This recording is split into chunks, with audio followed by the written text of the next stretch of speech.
Bismillahirrahmanirrahim. Alhamdulillahi Rabbil Alamin wa bihi nasta'in wassalatu wassalamu ala Rasulillahil Amin. Sayyidina wa maulana Muhammadin sallallahu alaihi wasallam wa ala alihi wa sahbihi wa man tabi'ahum bi ihsanin ila yaumiddin amma ba'd. Allahumma arhamna bitarkil ma'asi abadan ma abqaitana warhamna natakallafa ma la ya'nina warzuqna husnan nazar fi ma yurdika anna bi rahmatika ya arhamar rahimin. Wassalamualaikum warahmatullahi wabarakatuh. Alhamdulillah, syukur kita kepada Allah Subhanahu wa taala. Pada pagi ini insya-Allah sama-sama dapat kita sedikit sebanyak menambahkan ilmu kita, mengulang kembali apa yang kita pelajari, apa yang kita ingat sebelum ni. Dan alhamdulillah, syukur kita kepada Allah Subhanahu wa taala. Sebagaimana dalam hadis Rasulullah sallallahu alaihi wasallam menyebut, barang siapa yang bersolat subuh secara berjemaah, maka pahalanya sepertilah mereka yang menghidupkan seluruh pada waktu malam. Moga-moga kita diberi kekuatan oleh Allah Subhanahu wa taala untuk kita istiqamah dalam keadaan ini sehinggalah akhir hayat kita insya-Allah. Tuan-tuan yang dikasihi sekalian, sebelum kita masuk sedikit perbincangan kita mengenai peringkat-peringkat yang Allah Subhanahu wa taala jadikan Nabi Adam alaihissalam. Saya ni orang pekah, bila tengok orang pekah ni, maknanya ada benda-benda yang sedikit khalal ni, saya akan beritahulah. Terutama sekali ketika kunut sembahyang subuh. Kadang-kadang kita sebagai jemaah ni, kita agak keliru. Ada yang kita pergi setengah tepat apabila imam baca 5 tempat. Allahumma hdina fi man hadai wa afina fi man afai wa tawallana fi man tawallai wa barikna fi ma atai wa qina bi rahmatika syarra ma qada. Ada 5 tempat. Ada setengah pada kita ni, dia terus amin sampai ke wassallallahu ala Muhammad wa ashabu barak wasallam. Setengah-setengah ni, dia berhenti sampai ke fa'innaka taqdi wa la yuqda alaik. Setengah-setengah pula, dia berhenti fa'innaka taqdi wa la yuqda alaik. Lepas tu dia kuatkan balik. Wa nastaghfiruka wa natubu ilaih. Sebenarnya hak mana hak paling tepat? Apabila kita baca, nampak benda simple tuan-tuan, tapi ulama ni membincang secara detail tentang perkara itu. Jadi ada banyaklah pandangan-pandangan, tapi pandangan yang paling kuat sekali ketika kita baca kunut, setakat 5 tu je yang kita aminnya. Hak lain tu kita akan baca secara bersendirian.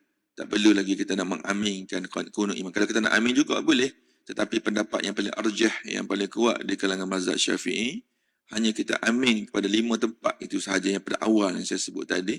Hak balance tu terus kita baca dengan sendiri. Tak perlu kita nak mengaminkan imam tersebut, melainkan imam menambah bacaan doa-doa tertentu seperti mana doa ketika wabak dan sebagainya, itu tak apa kita amin. Tapi kalau untuk kunut subuh biasa, cukup setakat itu, hak balance fa innaka taqdi wa la yuqda alaik, sampai ke ujung tu kita baca sendiri. Tuan-tuan yang dikasihi sekalian, pada sebelum ni kita sebut Allah Subhanahu wa taala nyatakan dalam Al-Quran secara jelas. Dan kita pun kadang-kadang keliru. Apabila disebut, kadang-kadang Allah kata manusia ini dijadikan daripada tanah.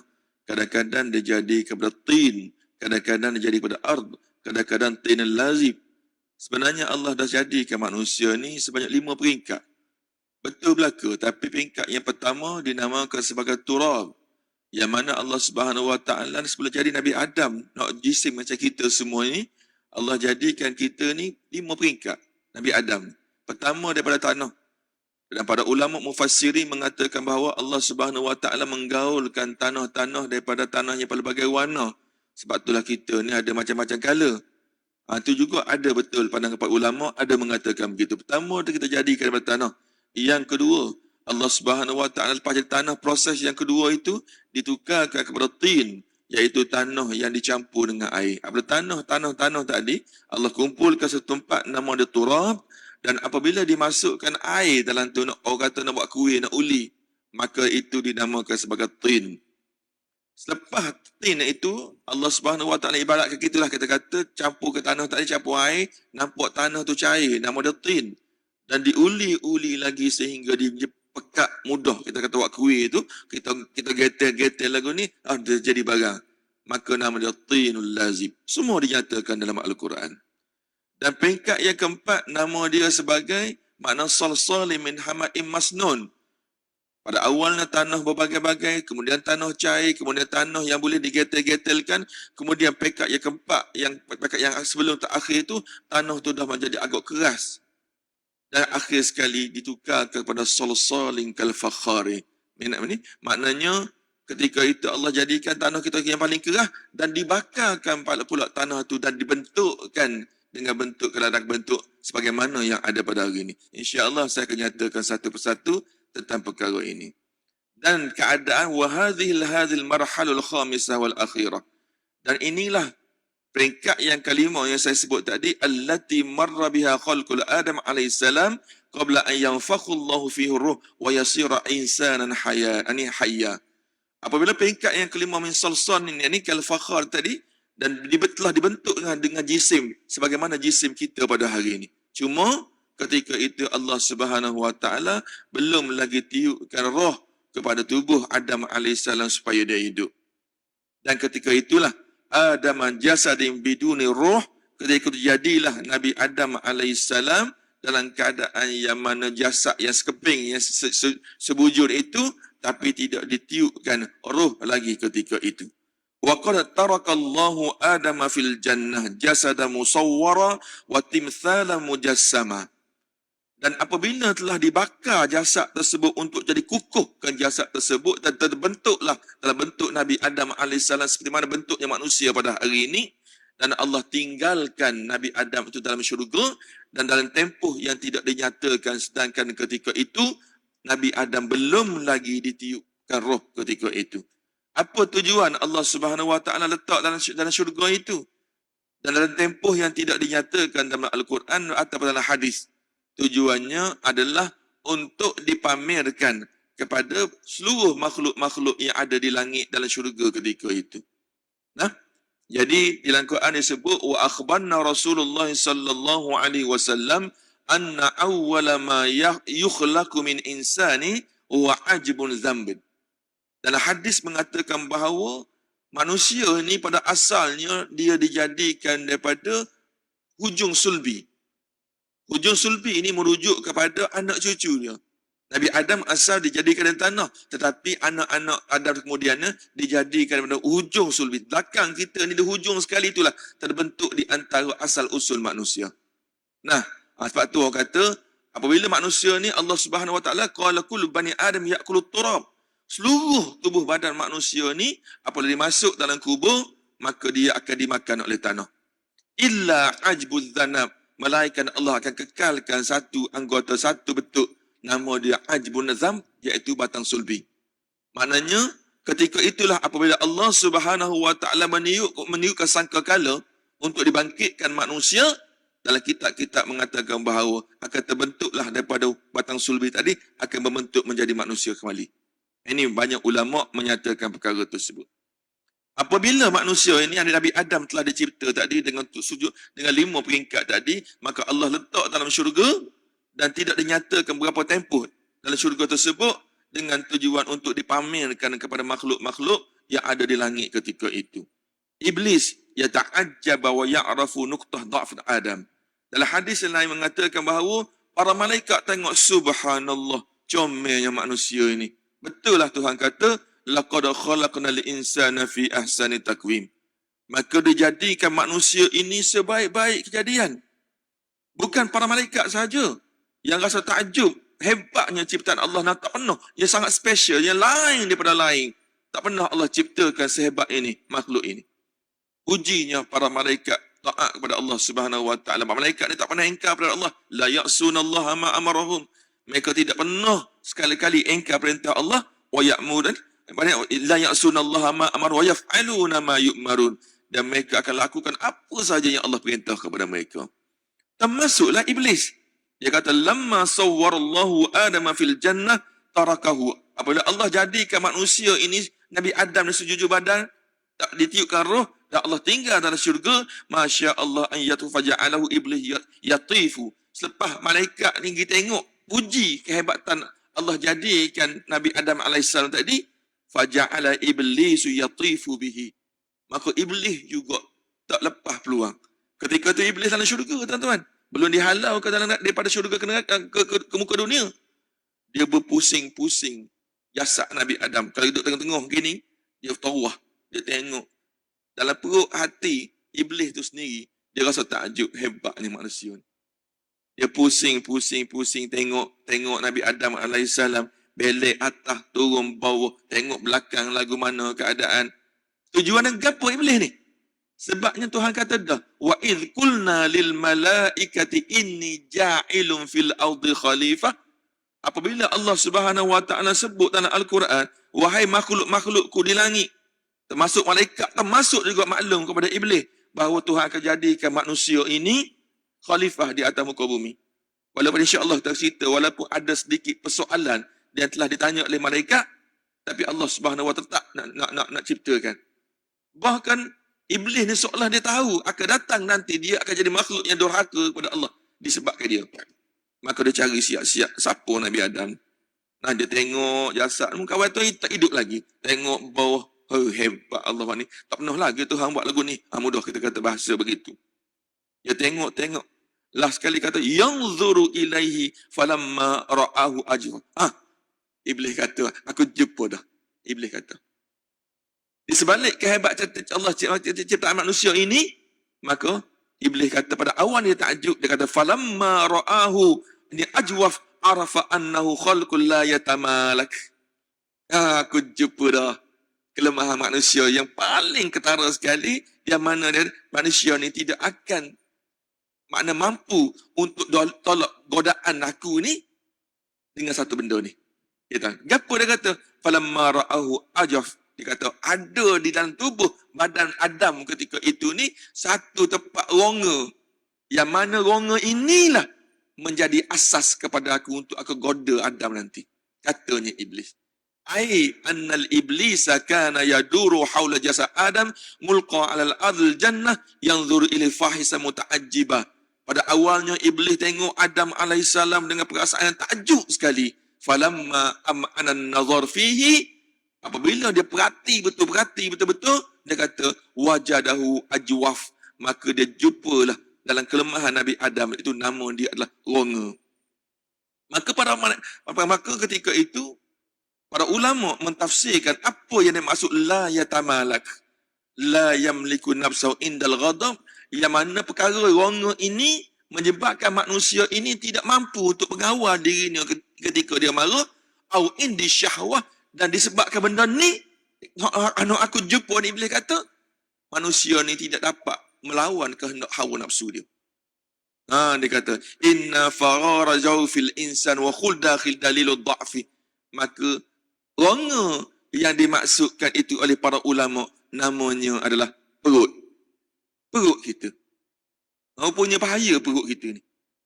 Jadi dalam banyak-banyak anggota, Adam alaihissalam ini, maka iblis kata, rongga yang dimaksudkan la yatamalak, menyebabkan manusia ini cepat marah, menyebabkan manusia tak dapat kawal marah, menyebabkan manusia ini tidak boleh menahan kehendak hawa nafsu dia, maka tidak lain dan tidak bukan, nama dia adalah perut. Rupa-rupanya Allah Subhanahu wa taala banyak bagi resepi pada kita untuk kita kawal perut. Apabila perut kita lapar, cepat marah. Apabila perut tak dapat makanan, tak dapat, perut ini beri maksud yang besar. Maknanya bukan sekat makan minum. Apabila kita tak dapat sesuatu kehendak, hati kita naik pangkat ke dan sebagainya, maka manusia mudah untuk digodakan oleh manusia. Digoda oleh Allah Subhanahu wa taala. Maka di sinilah innan nasa du'afa la yatamalakuna. Dia kata sesungguhnya manusia ini sangat lemah. Yang mana manusia ini disebabkan perut inilah manusia tidak dapat mengawal kehendak mereka, tak dapat mengawal nafsu mereka, tidak dapat mengawal rasa amarah mereka, dendam mereka dan seumpamanya. Tuan-tuan yang dikasihi, yang dirahmati oleh Allah Subhanahu wa taala sekalian. Oleh kerana itulah Allah Subhanahu wa taala bagi resepi kita pada banyak perkara untuk kita kawal perut kita. Dengan kawal perut kita, kita dapat kawal nafsu kita, dapat kawal banyak perkara. Iaitulah disyariatkan puasa sebagaimana yang kita lakukan pada hampir sebulan yang lepas. Besar rupanya. Maknanya puasa ini adalah untuk menjawab, untuk menentang telahan ataupun ramalan yang telah dibuat oleh syaitan iblis laknatullah alaihi ma'ajma'in. Tuan yang dikasihi, yang dirahmati oleh Allah Subhanahu wa taala. Maka orang tanya, Dia kata, warawat Tirmizi, Abi Hurairah qalu ya Rasulullah mata wajibta lahu nubah wa adam baina ruh wal jasad. Setengah orang tanya, maknanya bagaimana keadaan ruh itu, sebagaimana dia jawab, ruh ni adalah rahsia Allah Subhanahu wa taala. Tak ada manusia tahu, tidak ada makhluk, hatta malaikat pun tak tahu bagaimana keadaan ruh. Kalau tanya, yas'alunaka 'anir ruh, qulir ruh min amri rabbi. Kalau bertanya apa itu ruh, maka jawabnya ruh ini adalah urusan Tuhan. Mana kita tak tahu. Apabila sebut urusan Tuhan, sudah tentulah tidak ada makhluk pun yang tahu. Hatta malaikat yang dekat dengan Allah Subhanahu wa taala sekalipun tidak tahu urusan roh ni macam mana. Sebabnya malaikat sendiri pun ada roh. Iblis ada roh. Lembu kambing ada roh. Pokok pun dia ada roh. Cuma roh bentuk macam mana? Sebagaimana yang disebut tadi. Yas'alunaka 'anir ruh, qulir ruh min amri rabbi. Cuma ada satu timbul persoalan yang mengatakan bahawa bila kau sebenarnya ada mengatakan bahawa Nabi Muhammad sallallahu alaihi wasallam ini sebenarnya dia ni telah dijadikan lebih awal daripada Nabi Adam alaihissalam. Bahkan ada yang mengatakan bahawa Nabi Muhammad ni dijadikan daripada cahaya.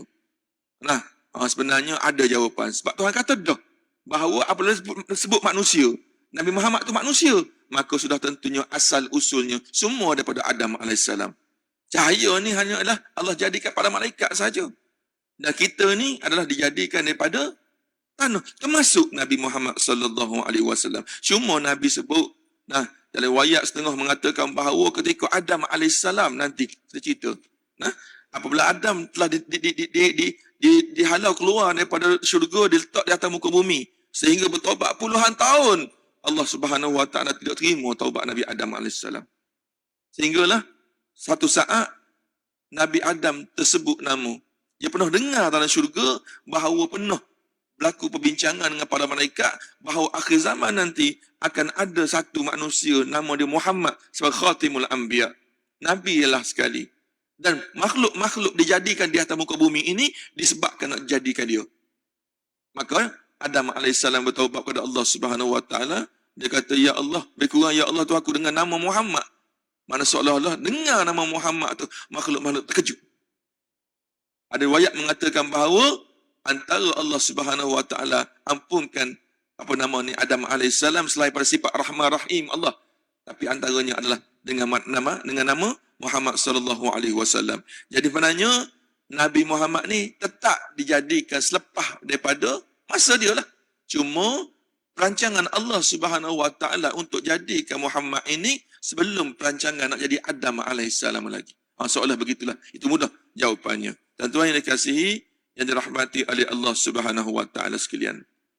Apabila ikhbarullah lil malaika bi istikhlal Adam, apabila Allah Subhanahu wa taala beritahu kepada ciptakan Adam alaihissalam dan dipamerkan kepada malaikat dan semua makhluk-makhluk yang ada di langit ketika itu dan syurga ketika itu, maka bukan setakat itu pula. Fi hadhil marhalah min khalqi Adam marhat taswiyatul jasad wa tasmisal mujassaman akhbarahu Allah taala an iradatihi fi ja'lil hadal makhluk khalifah fil ardi. Bukan setakat apabila Allah Subhanahu wa taala pamerkan Nabi Adam dalam syurga dalam keadaan jasad begitu saja, ketika itu belum ditiupkan roh lagi. Riwayat mengatakan yang paling kuat mengatakan ketika itu Nabi Adam belum lagi ditiupkan roh, mati atau hidup ketika itu.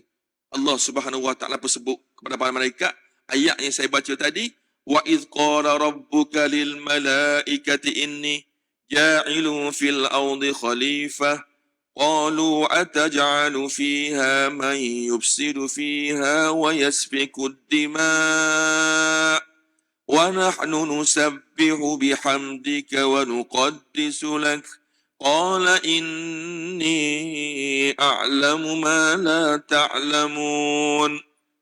Apabila Allah Subhanahu wa taala sebut wa idz qala rabbuka lil malaikati inni ja'ilun fil ardi khalifah, Tuhan kata, Tuhan beritahu, Tuhan maklum kepada malaikat, wahai malaikat-malaikat, sesungguhnya aku akan jadikan Adam yang kamu tengok lah ni sebagai pemimpin, sebagai khalifah di atas muka bumi. Kenapa Tuhan tak kata wa idz qala rabbuka lil malaikati wa iblisa? Kenapa tak kata begitu? Sebab Allah dah tahu dah sebelum ni, ketika ini Allah belum lagi perintah kepada malaikat dan semua makhluk sujud kepada Adam, belum lagi ni. Baru maklum bahawa Tuhan tak sebut dah. Tak sebut dah iblis ketika tu. Mana Tuhan dah tahu dah bahawa mana iblis ni tidak termasuk golongan malaikat yang akan taat, akan sujud kepada Adam lepas tu. Tak. Tuhan tahu dah. Dan ketika tu perintah sujud tak lagi ketika itu. Dan apabila pada ulama membicarakan, apabila sebut wa iz qala, apabila Tuhan kata wahai malaikat-malaikat, sesungguhnya aku akan jadikan Nabi Adam AS ini sebagai khalifah di atas muka bumi. Para ulama kata ketika tu Nabi Adam ni ditiupkan roh, kau dok lagi. Maka para ulama kata, majoriti ulama kata dok lagi ketika itu. Masa tu Nabi Adam tak hidup lagi. Tapi jasad ada dah. Roh tak ada lagi ketika itu. Tapi apa yang berlaku?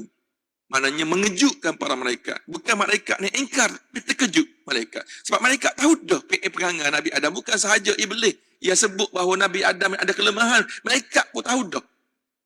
Dia kata, qalu ataj'alu fiha man yufsidu fiha wa yasfiku dima'.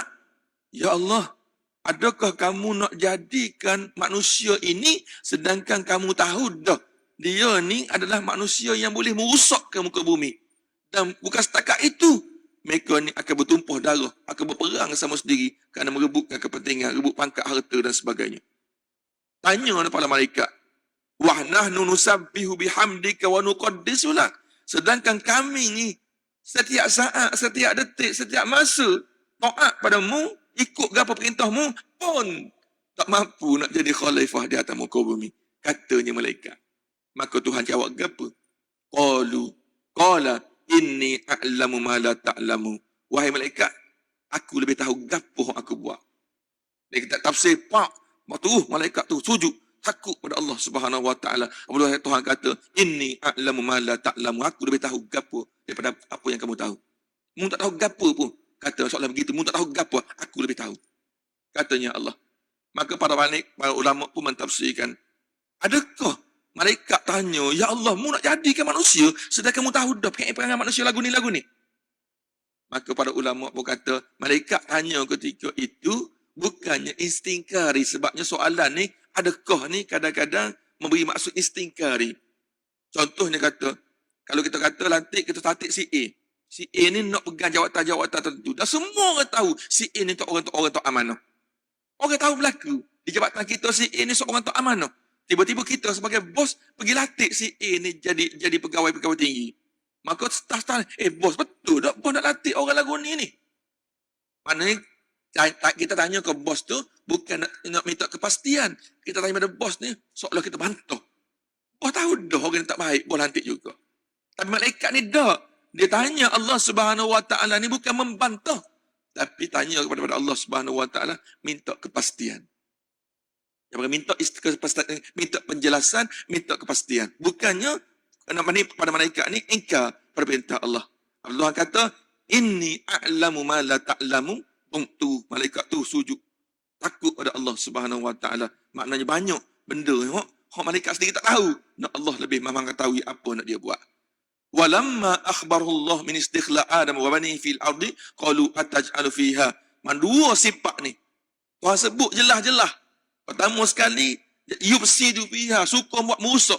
Merusak ni sama ada merusak dengan kata-kata, merusak dengan perbuatan, merusak dengan apa-apa sekali. Perangai manusia ni jarang nak cari nak buat benda baik. Kebanyakannya nak buat kerusakan. Sama ada dalam keadaan apa sekalipun. Yang kedua, yasfikud dima. Tengok pada hari ni, jelas berlaku. Mana suka menumpahkan darah. Kita tengok hari ni, perang pada hari ni baik di Syria, baik di Iraq, baik di Yaman, negara Islam yang teruk, baik di Somalia. Bukannya perang di antara Kristian dan orang Islam, tak ada. Bukan perang orang kafir dan orang Islam, tak ada. Tapi mereka berperang dengan sama-sama sendiri. Tak payah pergi jauh-jauh, tuan-tuan. Tengok di Malaysia, pun cukup.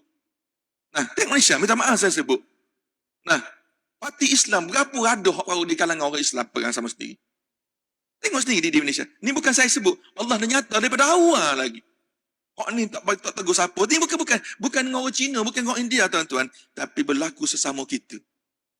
Ini yang kita bimbang sebabnya hak pada malaikat, hak bimbang ni, hak dulu ni, betul-betul berlaku pada hari ini. Jiran sebelah tak tegur siapa. Sebab apa? Bendera lain-lain. Nah, Sanggup bertumbuk, sanggup bergaduh, sanggup berfitnah, sanggup kata mengata. Sebab apa? Bendera lain-lain. Tapi apabila sembahyang, masjid yang sama. Ini yang kita bimbang ni. Tuan-tuan yang dikasihi, yang dirahmati Allah Subhanahu wa taala. Betul lah. Apabila malaikat tanya, ataj'alu fiha man yufsidu fiha wa yasfiku ad-dima'a wa nahnu nusabbihu bihamdika wa nuqaddisu lak. Maknanya para malaikat pun dah menjangka dah bahawa pada akhir zaman nanti atau pada diturunkan Nabi Adam AS ini akan menimpakan, akan berlakunya kerosakan di atas muka bumi. Sebab itu setengah-setengah pada awal dahulu saya sebut. Orang marah ke Nabi Adam AS. Nah, apa Nabi Adam ni kata, tak kerana dia ni, kita tak payah sembahyang subuh lagu ni. Duduklah syurga sembahyang lenang pada kita. Marah ke Adam AS. Nah, tak payah kita nak puasa, tak payah bayar zakat, tak payah gapa. Nah, ni dia punya pasal ni. Dah Tuhan sebut dah. Sebelum Iblis pergi kacau Adam AS tu, Tuhan kata dah. Maknanya Nabi Adam AS ni akan jadi khalifah. Manusia akan jadi khalifah di atas muka bumi. Cuma Tuhan standby awal-awal. Wahai Adam, wahai anak-anak Adam, mu kena ingat apabila aku lempar meletak mu atas muka dunia, maka musuh paling utama sekarang adalah Iblis dan juga syaitan. Maknanya makan buah khuldi itu asbab musabab untuk Allah letakkan Nabi Adam AS atas muka dunia dan nak beritahu apabila mu duduk atas muka dunia, bekalan utama kamu, ingatlah bahawa Iblis laknatullah ini adalah musuh yang paling hebat, musuh yang paling kuat, musuh yang paling nyata yang perlu kamu beringat pada saat masa mana saja kamu berada. Nah, wallahu alam bissawab. Apa yang baik daripada Allah Subhanahu wa taala, apa yang kurang itulah kelemahan saya sendiri. Saya hari Ahad ni ramai orang nak pergi ke pasar kan. Hari ni open house yang terakhir. Dan minggu terakhir macam-macam nak pergi beli depan ni nak. Saya tahu dah. Ni saya faham orang ni maknanya kita ni nak apa kata dah 2 tahun tak bergaya. Ni bergaya pula ustaz ceramah subuh hari Ahad panjang pula, marah pula. Nah, wallahu alam bissawab. Apa yang baik daripada Allah, apa yang kurang itulah kelemahan saya sendiri. Bismillahirrahmanirrahim.